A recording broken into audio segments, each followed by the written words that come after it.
우리는 인생을 살면서 늘 좋은 일, 행복한 일만 있기를 바랍니다. 그렇죠? 여러분 가운데 혹시 나는 불행한 일이 생겼으면 좋겠어 하는 분 계십니까? 사실 그런 분은 없는 겁니다. 모두가 좋은 일, 그리고 행복한 일, 기쁜 일, 이런 일만 있기를 누구나 바랍니다. 그러나 그럴 수 없다는 사실을 우리는 압니다. 때로는 우리는 어려운 일을 만나고 또 불행한 일을 겪을 때가 있습니다. 우리가 지금까지 살면서 얼마나 많은 어려움을 겪었고 불행한 일을 겪었는지 여러분 스스로는 잘 아실 겁니다. 그럼에도 불구하고 우리는 그 모든 어려움과 불행을 겪었고 감당했고 이겨내고 지금 오늘 여기에 있습니다. 그렇다면 여러분이 그런 어려움과 불행한 일들을 이겨낼 수 있었던 이유는 무엇입니까? 바로 여러분 주변에 있는 많은 사람들이 있었기 때문에 그렇습니다. 여러분을 돌보아 주었던 사람들, 여러분에게 도움을 주었던 많은 사람들이 있었던 겁니다. 여러분의 가족들이 그렇고 여러분의 동료와 여러분의 지인들이 있었고 또 많은 선 후배들이 있었습니다. 그리고 신앙 안에 함께 기도해주는 우리 성도들이 있었기 때문입니다. 그리고 무엇보다도 우리가 이런 모든 어려움들을 이겨낼 수 있었던 이유는 하나님이 우리를 돌봐주시고 또 우리를 도와주셨기 때문에 그렇습니다. 맞죠? 맞습니다. 오늘 본문 역시 마찬가지입니다.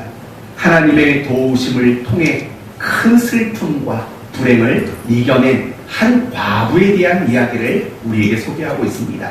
그러므로 오늘 말씀을 통해서 나를 향해 하나님이 돌보시고 도우시는 분이라는 이 사실을 확신하고 또 그런 기대와 그런 소망을 가지게 되는 여러분 모두가 되시기를 예수님의 이름으로 축원드립니다. 오늘 본문은 예수님께서 나인성에 살던 한 과부의 아들을 살려주신 사건을 소개하고 있습니다. 우리가 성경을 보면 예수님이 죽었던 자를 살려준 사람이 3명이 나옵니다. 혹시 기억나십니까? 첫째는 회당장 야이로의 몇 살 먹은 딸이죠? 내 나이도 모르는데 12살 먹은 딸을 살려주는 게 나옵니다. 또 하나는 뭐가 있을까요? 마리아와 마르다의 오라버니 나사로를 살려주신 사건입니다. 그리고 또 하나는 바로 오늘 본문 한 과부의 아들을 살려주신 사건, 이렇게 3번 죽은 자를 살리신 이야기가 등장합니다. 그런데 그 3명 중에 가장 먼저 살리신 사건이 바로 오늘 본문 과부의 아들을 살리신 사건입니다. 이제 오늘 본문을 보겠습니다. 11절을 보시면 예수님께서 가버나움에서의 모든 사역을 마치시고 이제 나인이라는 성으로 가셨다고 말합니다. 가버나움에서 나인성까지는 대략 40km 정도 떨어져 있는 곳입니다. 그렇게 가깝지는 않은 곳입니다. 그런데 그곳에 도착했을 때 12절을 보시면 먼저 11절을 다시 보시면 제자와 많은 무리가 동행하더니 예수님을 따르던 많은 큰 무리가 함께 있었다라고 말합니다. 그러면서 12절을 보면 성문에 가까이 이르실 때 사람들이 한 죽은 자를 메고 나오니 2가지 큰 행렬이 있는 겁니다. 하나는 예수님을 따라가는 행렬이 이 성문 앞에 도달했고 또 하나의 행렬은 장례 행렬입니다. 죽은 자를 장사 지내기 위한 행렬, 그 행렬이 이 성문 앞에서 만나게 되었다라는 겁니다. 그리고 이 죽은 자는 누구냐면 과부의 아들이라고 말을 합니다. 과부의 아들입니다.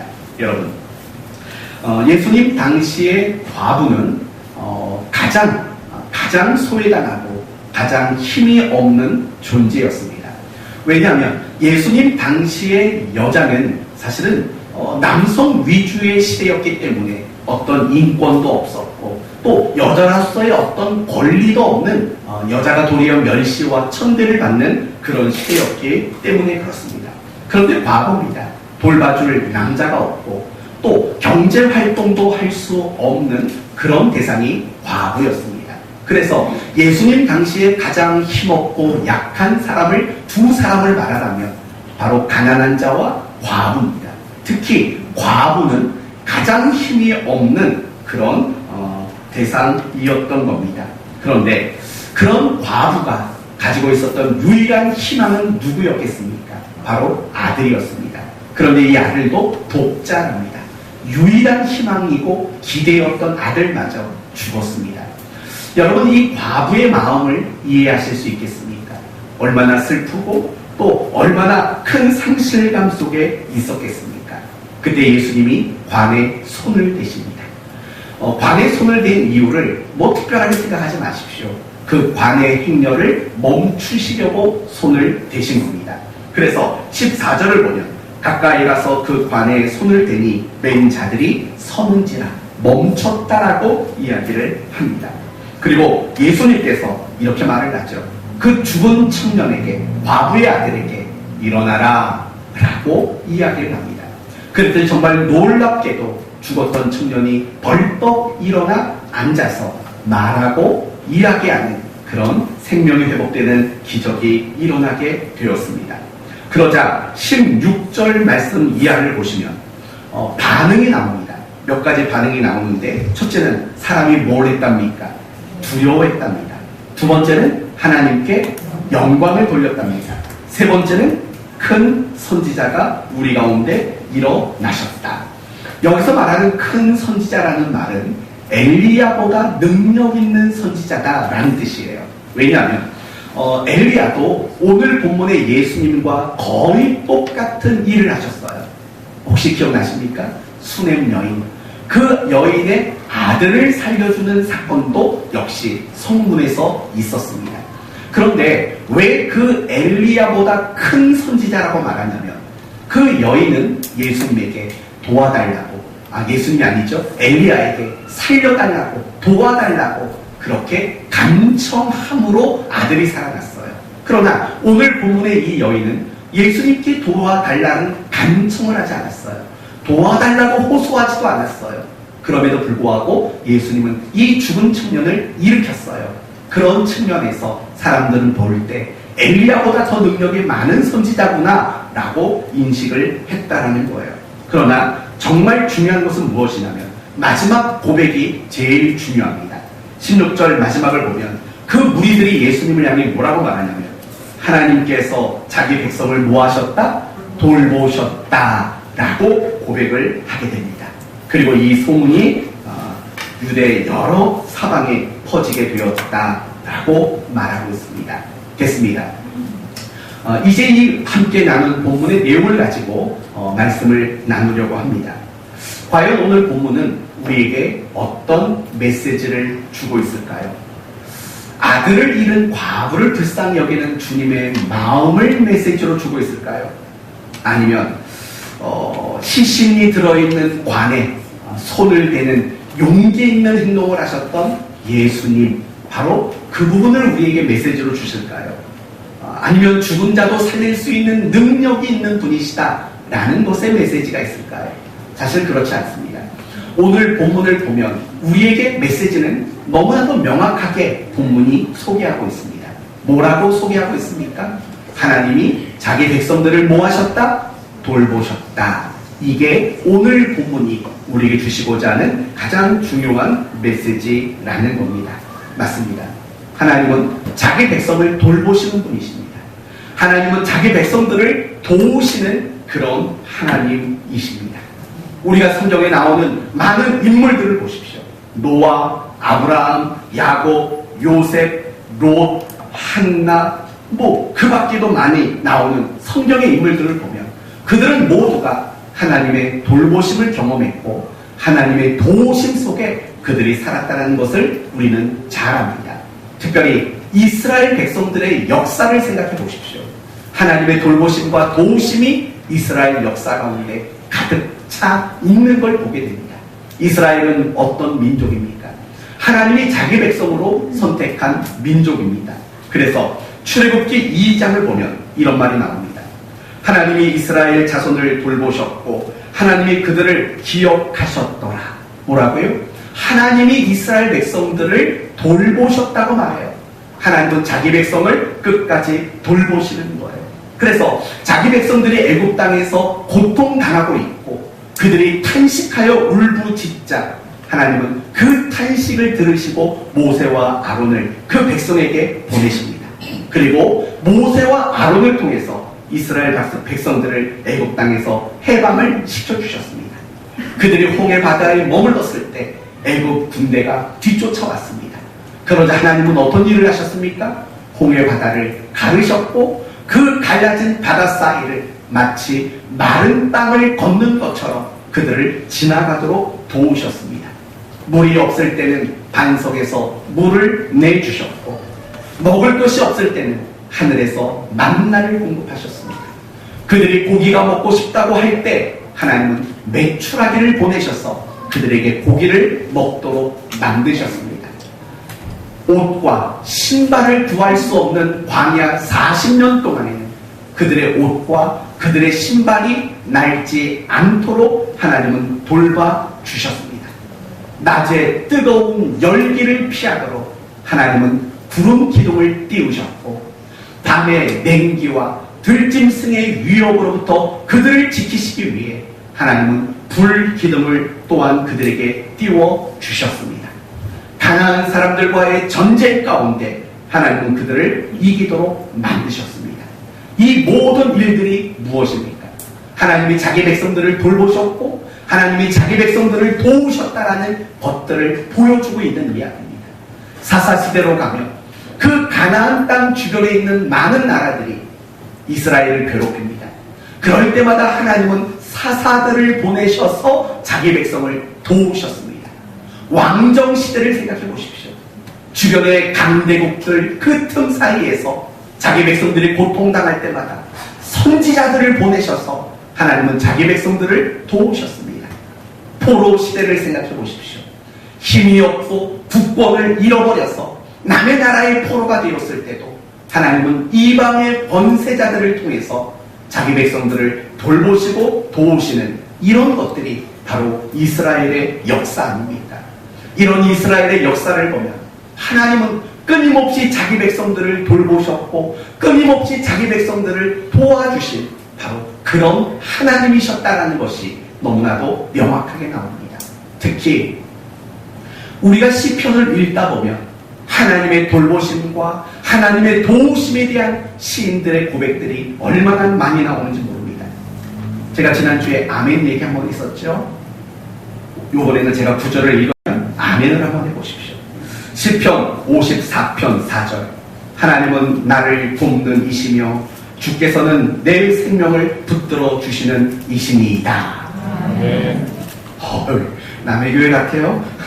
계속해서 시편 95편 7절을 보면 그는 우리 하나님이요 우리는 그가 기르시는 백성이며 그의 손이 돌보시는 양이시기 때문이라.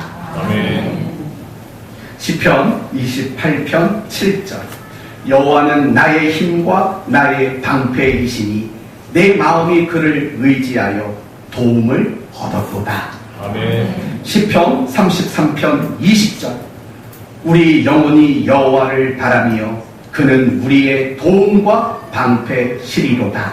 아멘. 하나만 더 할게요. 괜찮은데요, 기분? 시편 46편 1절 하나님은 우리의 피난처시요 힘이시니 환난 중에 만날 큰 도움이시라. 아멘. 맞습니다. 아멘입니다.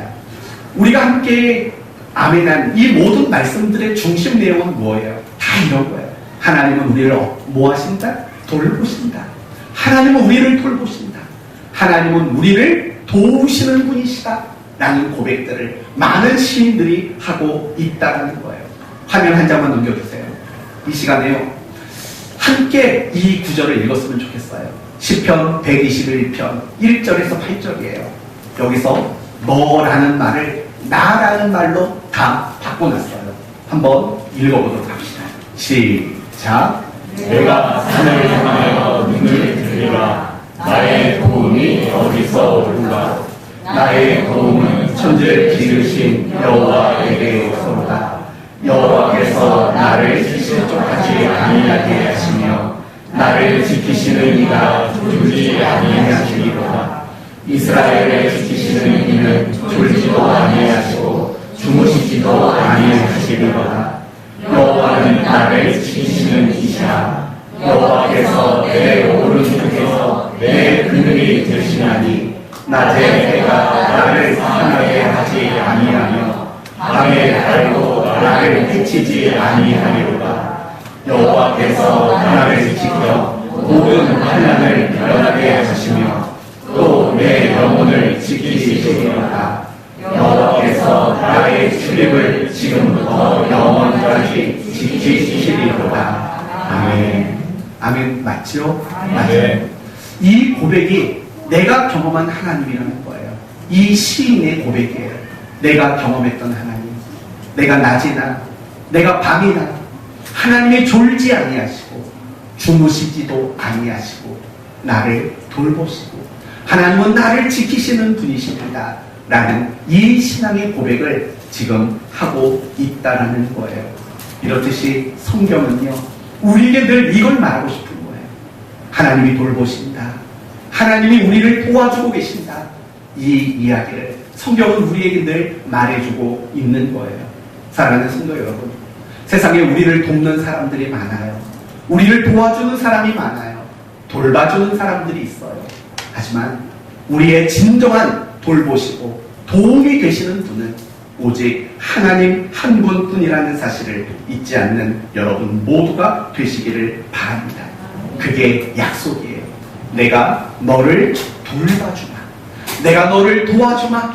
이것이 하나님이 우리 믿는 모든 성도에게 주신 약속이고 보장이고 또 하나님의 변함 없는 진리라는 사실을 믿는 여러분 되시기를 바랍니다. 그 사실을 가지고 여러분이 아픔을 이기기를 바라요.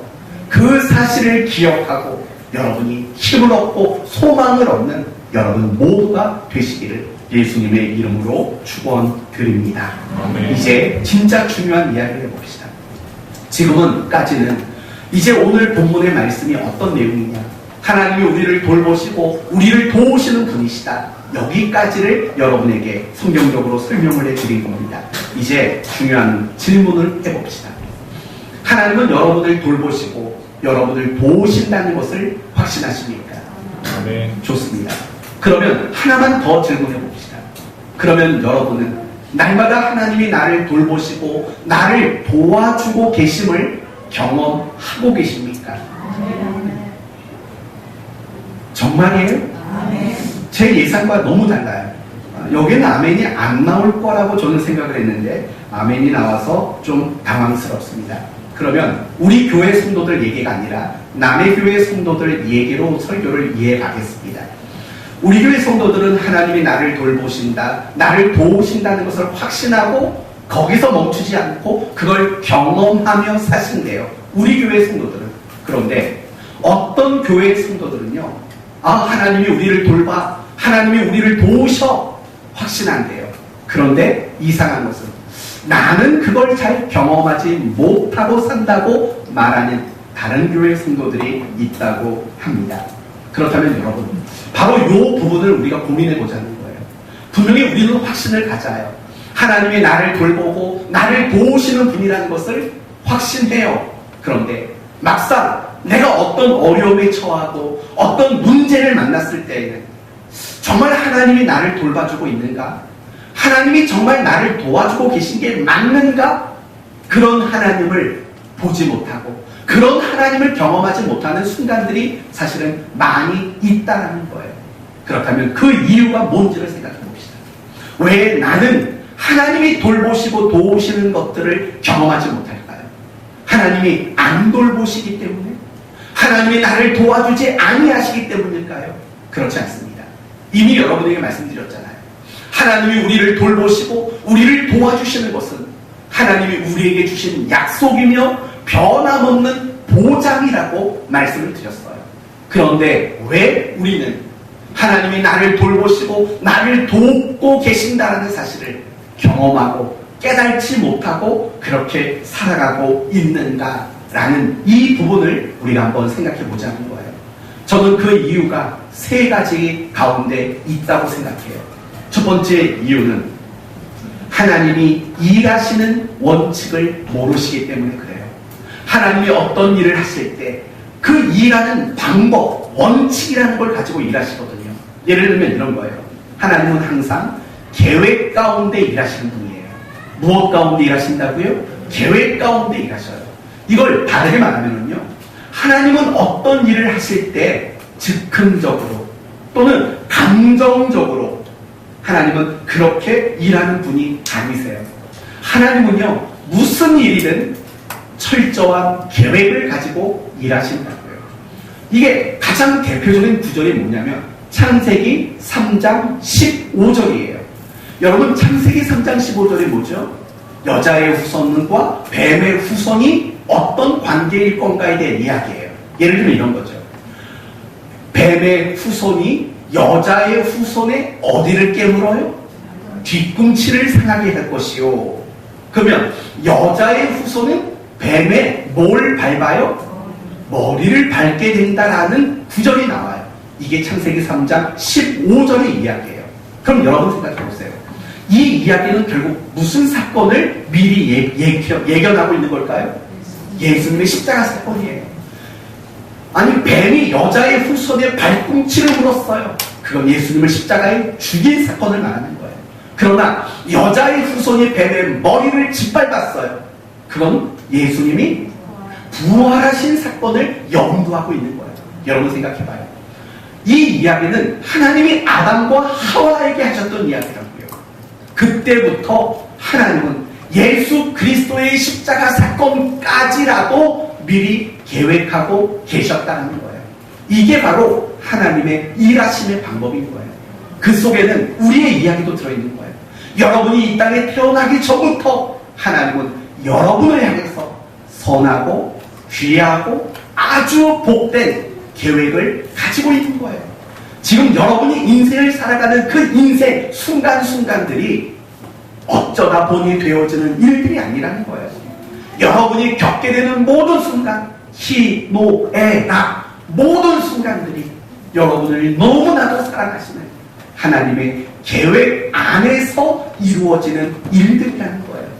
하나님은 모든 일들을 다 계획을 가지고 일하시는 분이세요.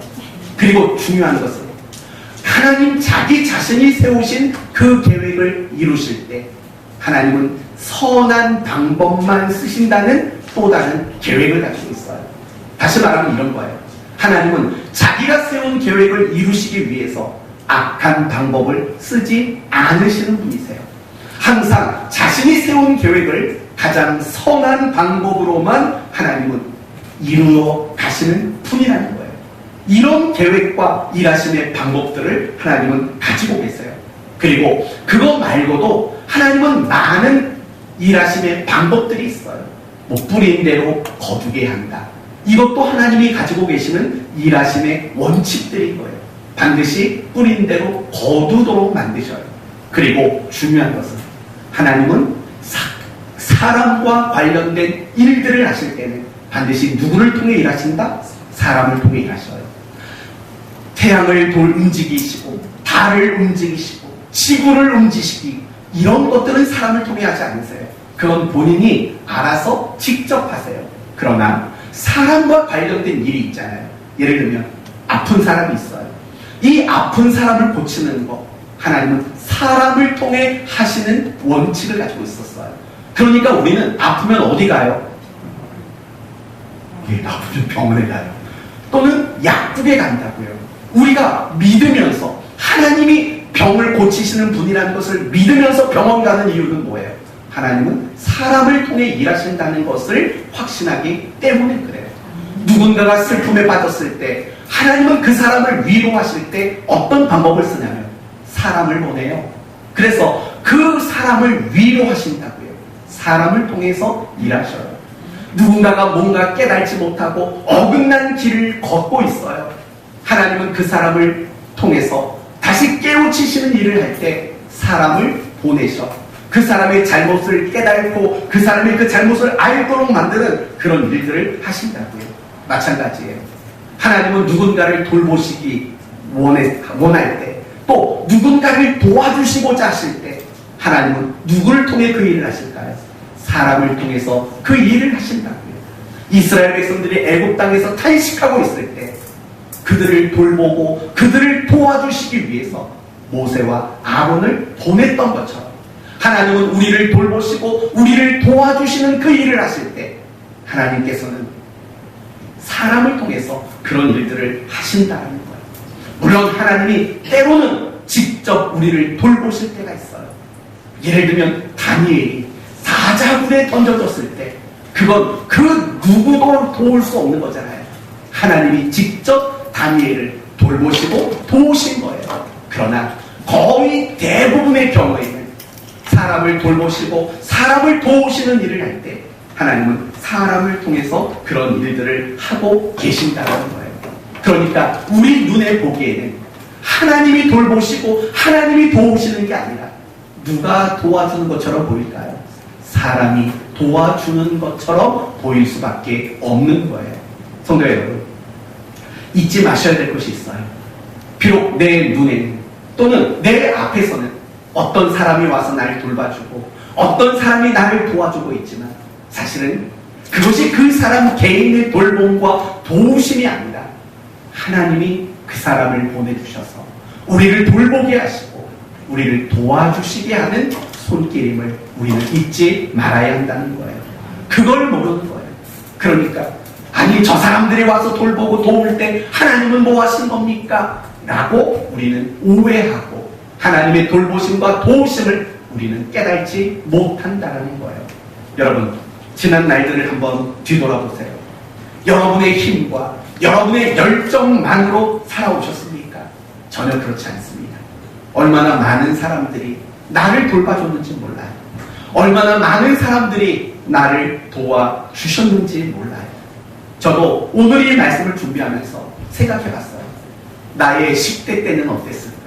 생각해보니까 제가 10대 생활을 할 때 나에게 돌봄과 도움을 주신 분들이 얼마나 많았는지 몰라요. 내가 20대 때는 어땠을까? 역시 나를 돌보고 도우신 분들이 너무 많이 떠오르더라고요.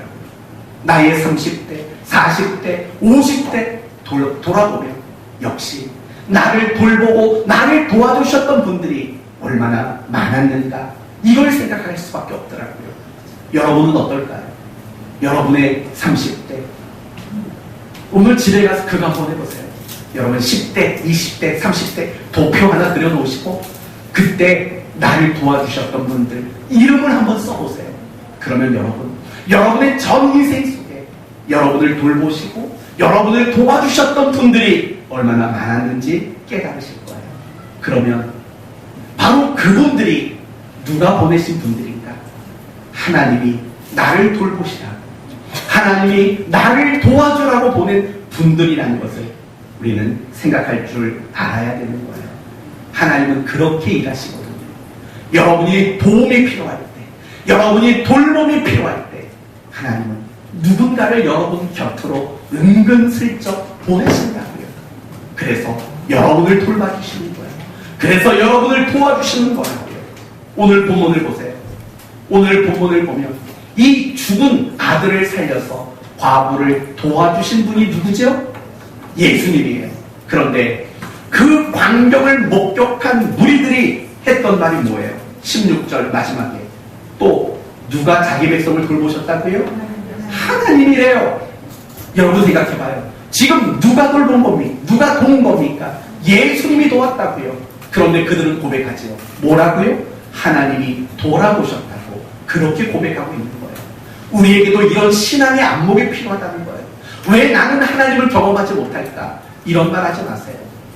왜냐하면 하나님은 여러분 주변에 있는 그 많은 사람들을 통해서 사실은 끊임없이 여러분을 돌보셨고 끊임없이 여러분을 도와주셨기 때문에 그래요. 그런 신앙의 안목이 필요한 거예요. 그렇게 여러분의 인생을 돌아보세요. 그러면 여러분은 고백할 수밖에 없어요. 아, 하나님이 돌보셨구나. 하나님이 나를 도우셨구나 라고 고백할 수 있는 여러분이 될 줄로 믿습니다.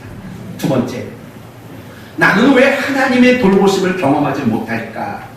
그렇게 말하는 이유가 뭘까? 두 번째는요, 하나님이 우리를 돌봐주셨어요. 그런데 우리는 그 순간을 우연이라고 생각하는 거예요. 우연이라고 생각해요. 예를 들어 봅시다. 우리 하은이가 이유식을 먹을 무렵 한 가지 알러지가 있다는 걸 알았어요. 뭐냐면 계란 알러지예요. 이제 이유식을 하면 막 이렇게 계란 가지고 뭐 많이 하거든요. 기억 안 나시죠? 너무 오래되셔가지고 기억 안 나실 거예요. 사실은 저도 기억 안 나요. 안 나는데 아무튼 그렇게 했던 것 같아요. 어느 날 계란을 조금 먹였는데 배가 뭐가 빨갛게 게 올라오는 거예요. 나중에 알고 봤더니 계란 알러지래요. 계란 알러지래요. 그래서 그때부터는 계란이 들어가는 건 아무것도 못 먹어요. 과자도 못 먹고 빵도 못 먹었고 계란으로 하는 요리 얼마나 많아요. 근데 아무것도 못 먹였어요. 그러니까 내심 속상한 거예요. 먹일 게 없는 거예요. 먹일 게 없는 거예요. 그러다가 4살 되었을 때 왼쪽 눈 아래 눈두덩이에 모기가 물렸어요. 근데 난리가 난 거예요. 봉화증염이 생긴 거예요. 그래서 거의 눈이 안 보일 정도로 엄청 부어버렸어요. 병원에 갔더니요, 당장 입원하래요. 입원하지 않으면 큰일 난대요. 그래서 병원에 입원했어요. 그리고 염증이 너무 심하니까 피검사를 하재요. 피검사를 했어요. 그런데 피검사를 하고 나니까 제가 몰랐던 2가지 사실을 알게 됐어요. 첫째, 혈액형이 B형이라는 걸 알게 됐어요. 얼마나 행복했는지 몰라요. 그게 뭘 행복하냐고요? 저는 너무 행복했어요.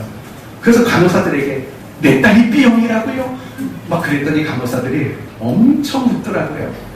그게 너무 기분이 좋아요. 내 딸이 B형이라는 걸 알게 된 것만으로도 내 딸의 신비가 풀렸잖아요. 내 딸의 신비가 풀려가지고 얼마나 행복했는지 몰라요.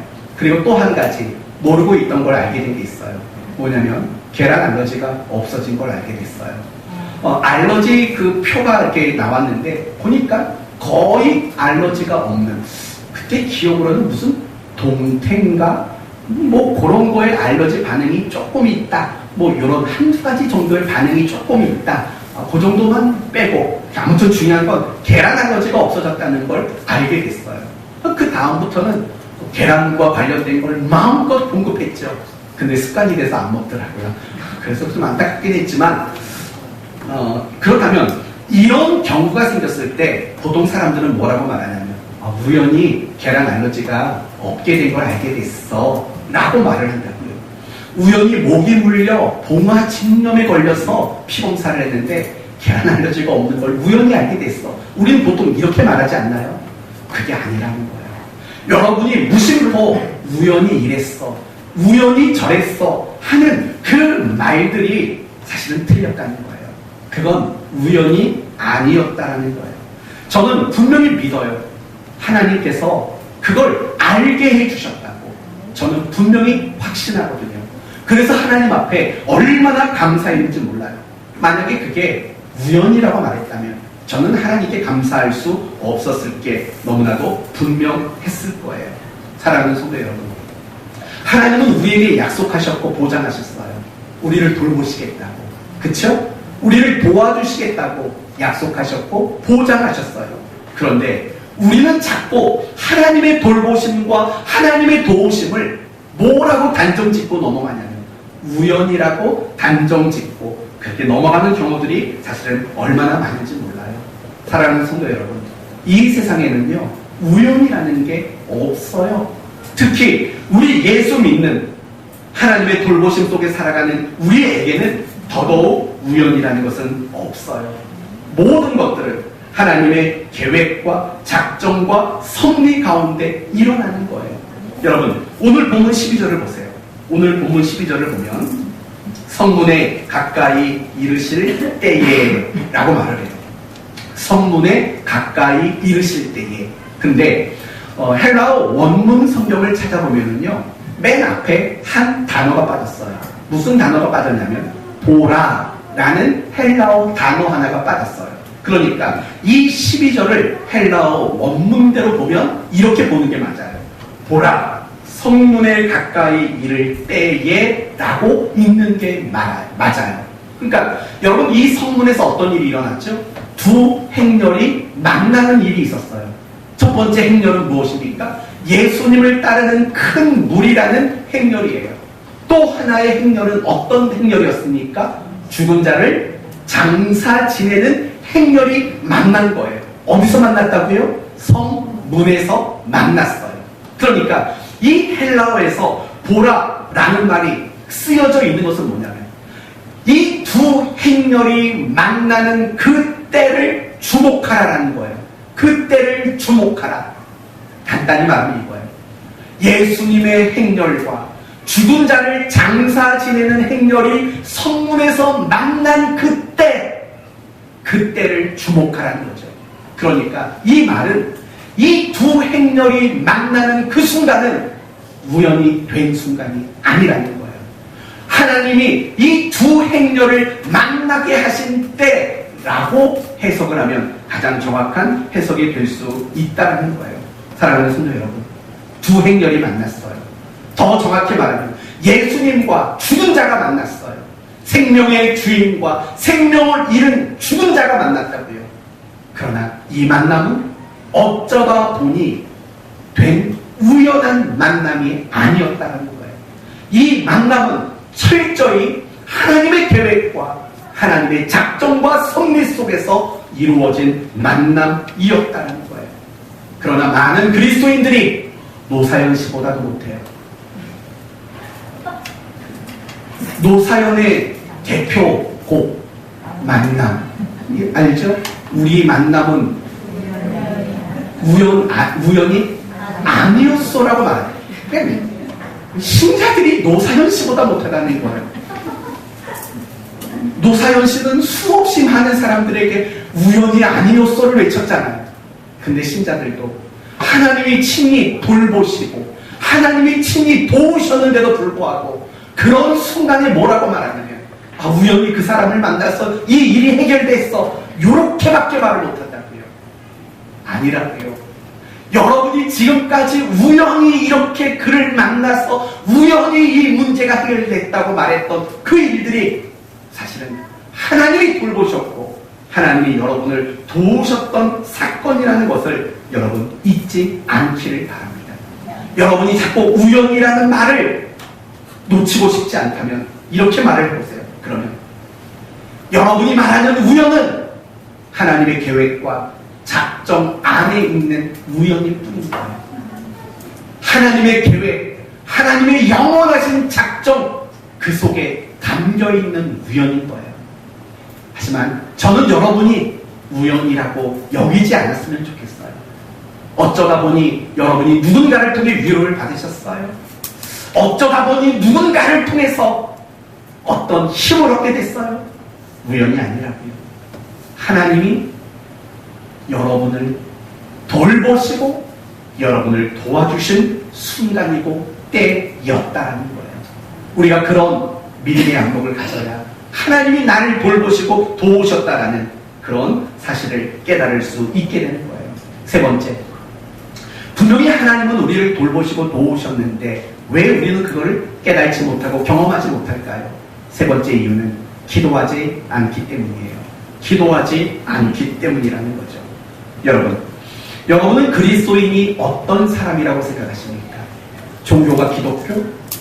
주일에 교회 가는 사람? 또는 예배 드리는 사람?